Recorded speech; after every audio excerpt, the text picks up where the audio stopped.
Hello friends, एसकेला classes में एक बार फिर आप सभी का स्वागत है। कॉन्स्टिट्यूशन पे हमारी चर्चा जारी है और आज हम डिस्कस करने वाले हैं भारतीय संविधान के संक्षिप्त परिचय यानी ब्रीफ का इंट्रोडक्शन पर। तो शुरू करते हैं हम आज के विषय को, लेकिन इससे पहले आपसे एक रिक्वेस्ट है कि यदि आपने अभी तक हमारे इस चैनल को सब्सक्राइब नहीं किया है तो प्लीज़ इसे सब्सक्राइब कर लें और साथ में बेल आइकन को भी प्रेस कर लें ताकि हमारे नए वीडियो की नोटिफिकेशन आपको मिलती रहे। फ्रेंड्स, सबसे पहले हम जानेंगे कि संविधान किसे कहते हैं।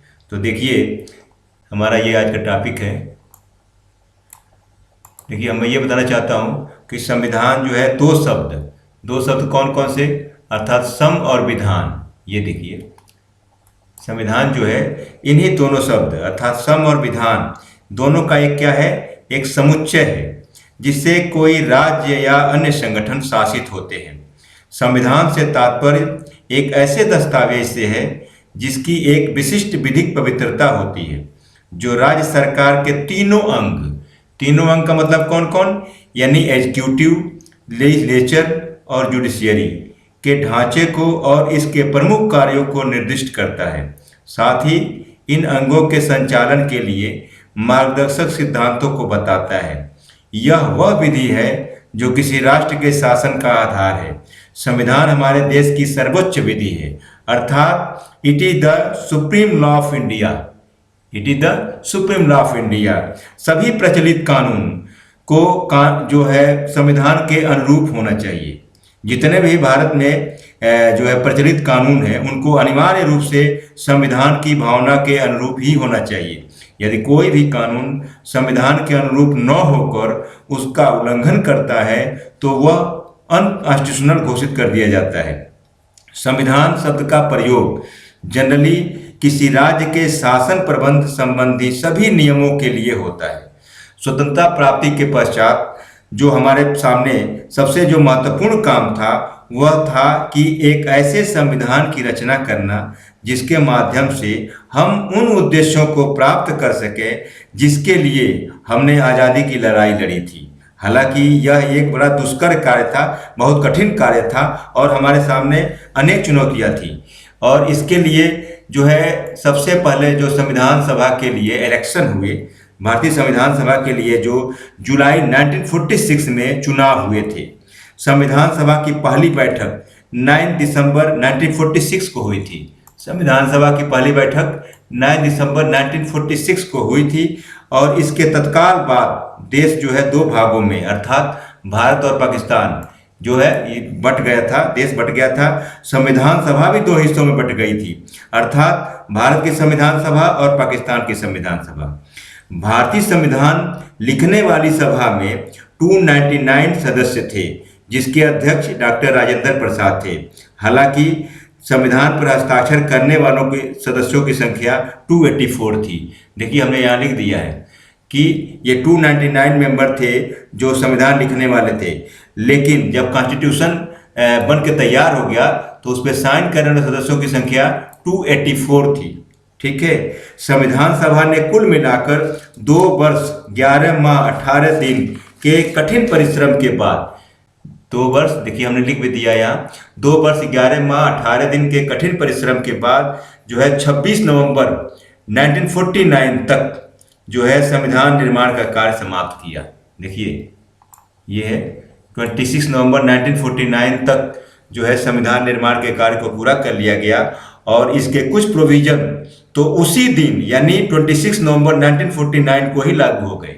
इसके कुछ प्रोविजन तो 26 नवंबर 1949 को ही लागू हो गए, जबकि फुल्ली कॉन्स्टिट्यूशन यानी जो बाकी शेष जो प्रावधान थे वो 26 जनवरी 1950 यानी 26 जनवरी 1950 को लागू हुए। तभी से हम हर वर्ष जो है 26 जनवरी को रिपब्लिक डे के रूप में मनाते हैं, जबकि 26 नवंबर को कॉन्स्टिट्यूशन डे के रूप में मनाते हैं। देखिए, 26 नवंबर 1949 एंड 26 जनवरी 1950। ये 26 नवंबर 1949 को हम जो है कॉन्स्टिट्यूशन डे के रूप में मनाते हैं, जबकि 26 जनवरी 1950 को रिपब्लिक डे के रूप में मनाया जाता है। ठीक है। डॉक्टर भीमराव अंबेडकर जो थे वो भारतीय संविधान के प्रधान वास्तुकार या निर्माता कहा जाता है उनको। भारत के संविधान का जो मूल आधार था वह था इंडियन गवर्नमेंट एक्ट 1935। मतलब भारत के संविधान का मूल आधार भारत सरकार अधिनियम 1935 को माना जाता है। फ्रेंड्स, अक्सर जो है ये प्रश्न उठता है कि क्यों 26 जनवरी 1950 को ही संविधान लागू किया गया। इसके पीछे की जो वजह थी, देखिए इसके पीछे की जो वजह थी उसे आज हम आपके साथ जो है शेयर कर रहे हैं। दरअसल 1929 यानी 1929 में लाहौर अधिवेशन में कांग्रेस ने पंडित जवाहरलाल नेहरू को अपना अध्यक्ष बनाया। नेहरू के अध्यक्ष बनने के कुछ दिन बाद कांग्रेस ने पूर्ण स्वराज की मांग कर दी और 26 जनवरी 1930 को लाहौर में रावी नदी के किनारे तिरंगा लहराया गया था और इस दिन को स्वतंत्रता दिवस के रूप में मनाया जाना तय हो गया। इस दिवस को स्वतंत्रता दिवस के रूप में मनाया जाना तय हो गया, लेकिन उस वक्त अंग्रेज जो थे भारत में ही थे, इसलिए ऐसा संभव नहीं हो पाया। 26 नवंबर 1949 को जब कॉन्स्टिट्यूशन पूरी तरीके से बनकर तैयार हो गया और 26 जनवरी 1950 को हमारा कॉन्स्टिट्यूशन लागू हो गया। ठीक है, चूंकि 26 जनवरी 1930 यानी 26 जनवरी 1930 को कांग्रेस ने पहला स्वाधीनता दिवस मनाया था, जिसके चलते उस दिन को याद रखते हुए संविधान को 26 नवंबर 1949 के बजाय 26 जनवरी 1950 को लागू किया गया और इस खास दिन की याद में हम हर साल 26 जनवरी को गणतंत्र दिवस यानी रिपब्लिक डे के रूप में मनाते हैं। ठीक है, तो ये वजह है जिसके वजह से जो है कॉन्स्टिट्यूशन जो है 26 नवंबर 1949 को लागू न करके 26 जनवरी 1950 को लागू किया गया था। ठीक है, अच्छा, दूसरी चीज कि मूल संविधान जो बना था, जो लागू हुआ था, तो उसमें कुल जो है आपके जब यहाँ लिख भी दिया हम, देखिए at the time of formation of constitution का जब निर्माण हुआ तो उस समय मूल संविधान में 395 आर्टिकल थे। 395 आर्टिकल थे, 22 पार्ट थे और 8 शेड्यूल थे। ठीक है, ये 395 अनुच्छेद थे, 22 भाग थे और 8 अनुसूचियां थी। लेकिन वर्तमान में क्या है, तो वर्तमान में 395 अनुच्छेद है, 25 पार्ट है, ठीक है, और 12 अनुसूचियां हैं। शेड्यूल जो है 12 हो गए हैं। ठीक है, संविधान में सरकार के संसदीय स्वरूप की व्यवस्था की गई है। देखिए यहाँ लिख भी दी है पार्लियामेंट्री फॉर्म गवर्नमेंट। ठीक है, संसदीय स्वरूप की व्यवस्था की गई है, जिसकी संरचना कुछ अपवादों के अतिरिक्त संघीय यानी फेडरल है। ठीक है, फेडरल है। यूनियन एग्जीक्यूटिव का जो कॉन्स्टिट्यूशनल हेड है वो राष्ट्रपति है। देखिए, constitutional head of union executive ये प्रेसिडेंट को बनाया गया है हमारे कॉन्स्टिट्यूशन में। संविधान की जो 7वीं अनुसूची है यानी जो 7th शेड्यूल है, उसमें सेपरेशन ऑफ पावर के बारे में चर्चा किया गया है। संविधान की 7वीं अनुसूची में संसद तथा राज्य विधायिकाओं के बीच सेपरेशन ऑफ पावर किया गया है, तथा जो रेजिडुअरी पावर है वो पार्लियामेंट में वेस्टेड किया गया है, यानी जो अवशिष्ट शक्तियां हैं वो संसद में निहित की गई हैं। अब तक कॉन्स्टिट्यूशन में कुल 105 संशोधन विधेयक पारित होकर संविधान संशोधन अधिनियम का रूप ले चुके हैं। कुल 105 संविधान संशोधन विधेयक पारित होकर अभी तक संविधान संशोधन अधिनियम का रूप ले चुके हैं। फ्रेंड्स, अब हमको एक एक करके सभी जो शेड्यूल हैं, अनुसूचियां जो हैं, उसके बारे में हमें जानना है कि आखिर इनमें से हर एक शेड्यूल में किसके लिए प्रोविज़न बताया गया है। तो नेक्स्ट जो हमको डिस्कस करना है वो शेड्यूल के बारे में डिस्कस करना है। देखिए यहाँ जो है 1 से लेकर कुल 12 अनुसूचियों के बारे में हमने ये मेंशन किया है। अब एक एक करके हमको इसके बारे में जानना है। देखिए, जो पहली अनुसूची है, जो फर्स्ट शेड्यूल है, उसमें क्या कहा गया है, तो the state and the union territory. पहली अनुसूची राज्य तथा ये संघ राज्य क्षेत्रों के से संबंधित है। दूसरी अनुसूची है, देखिए दूसरी अनुसूची में क्या बताया गया है कि salaries and allowances of certain officer. दूसरी अनुसूची में जो क्या है, मुख्य पदाधिकारियों के वेतन भत्तों से संबंधित है।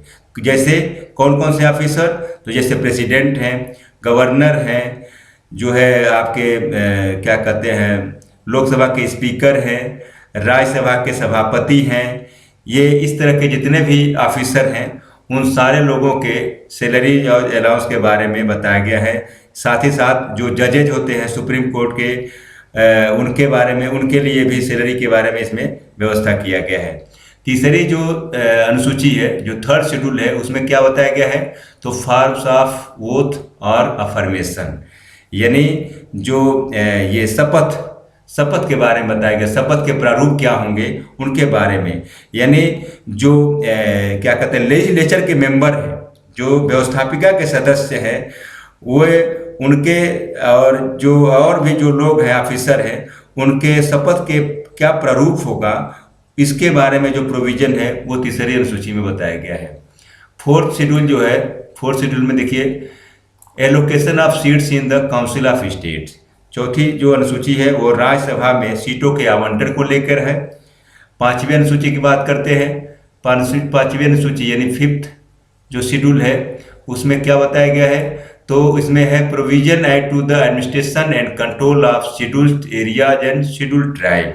पांचवी अनुसूची SC/ST क्षेत्रों के प्रशासन और नियंत्रण से संबंधित उपबंध की व्यवस्था करता है। जो छठी अनुसूची है, सिक्स शेड्यूल जो है, वो क्या कहता है, तो वो provision add to the administration of tribal area in the state of Assam, Meghalaya, Tripura and Mizoram. छठी अनुसूची असम, मेघालय, त्रिपुरा, मिजोरम, इन राज्यों के जो जनजातीय क्षेत्रों के से संबंधित जो के प्रशासन और क्या कहते हैं, इसके रख रखाव को लेकर इसमें व्यवस्था किया गया है। सातवीं जो अनुसूची है, सेवन शेड्यूल 3 लिस्ट की बात करता है, तीन सूचियों की बात करता है। कौन कौन वो 3 सूचियां हैं, तो union list, state list and concurrent list. विषयों के वितरण से संबंधित, यानी जो सब्जेक्ट का डिस्ट्रीब्यूशन जो हुआ है, विषयों के वितरण से संबंधित ये तीनों सूचियां जो हैं 7वीं अनुसूची में बताई गई हैं। 8वीं अनुसूची 8th शेड्यूल जो क्या है, लैंग्वेजेज को लेके है, जिसमें 22 भाषाओं का उल्लेख किया गया है। 22 भाषाओं का उल्लेख किया गया है। आपकी जानकारी के लिए बता दें कि जब संविधान बना था तो उस समय केवल 14 भाषाएं थी हमारे कॉन्स्टिट्यूशन में। उस समय केवल 14 भाषाएं, 14 लैंग्वेज थी। जो है 21st अमेंडमेंट, 21वां संशोधन जब हुआ तो उसके जरिए एक भाषा बढ़ाई गई थी, और वो भाषा कौन थी, सिंधी। इस तरह से 15 भाषा हुई। 71वें संशोधन के द्वारा 3 भाषा जोड़ी गई थी, नेपाली, कोंकणी और मणिपुरी। इस तरह से 18 भाषा हो गई, और 92वें संशोधन के द्वारा 4 भाषा जोड़ी गई थी। कौन कौन, तो बोडो, डोंगरी, संथाली और मैथिली। इस तरह से कुल आज के डेट में 22 भाषाएं हैं, और भाषाओं को लेके ये 3 बार जो संशोधन हुए वे बड़े महत्वपूर्ण हैं।